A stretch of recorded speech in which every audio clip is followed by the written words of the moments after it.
আজকে সোহরাওয়ার্দী উদ্যান কিংবা রমনা পার্কে গিয়ে এসেছিলাম মূলত আপনাদেরকে ভিডিও করে অনেক কিছু দেখানোর জন্য। তো দেখানো হলো না, কারণ মন মানসিকতা পাচ্ছিলাম না ঠিক মতো, যদিও উদ্দেশ্য করে এসেছিলাম। এরপরও যদি একবারে নাই দেখাই তাই তো নয়, যার কারণে দেখাচ্ছি আর কি। এটা সোহরাওয়ার্দী উদ্যানটাই আমি দেখাচ্ছি। আমি শক্তি পরীক্ষা করব ইনশাআল্লাহ। তো ওই লোকগুলোকে খুঁজে পাচ্ছি না। গত 3 থেকে 4 বছর আগে আমি একবার শক্তি পরীক্ষা করেছিলাম। আমি আরো একবার পরীক্ষা করবো ইনশাআল্লাহ। হ্যাঁ, এই যে লাইটটার সামনাসামনি চলে এসেছি। এখানে আশেপাশে অনেক মানুষের সমাগম দেখতে পারবেন। তো এখানে বেশিরভাগই হচ্ছে অন্য মেন্টালিটি, যাদেরকে আমরা কি বলতে পারি, ক্যাপল বলে যাদেরকে আর কি। তো যাই হোক,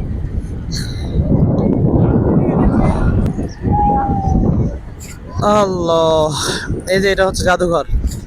এখানে মানে প্রাচীন আমলের যে স্মৃতিগুলো এখানে দেয়ালের মধ্যে অঙ্কন করা হয়েছে। আপনারা দেখতেই তো পাচ্ছেন ভিডিওর মধ্যে। এখানে লেখাগুলো আমি আপনাদেরকে দেখাই যদি পারি।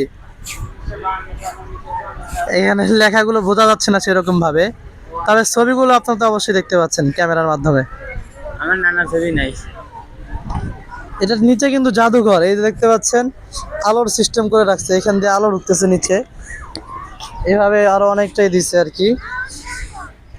এটা জাদুঘর। গুহাটা দেখো। এটা একটা, এটা একটা কি বলে, গুহা। গুহা হইতে পারে, ম্যানহোল বলো আর কি।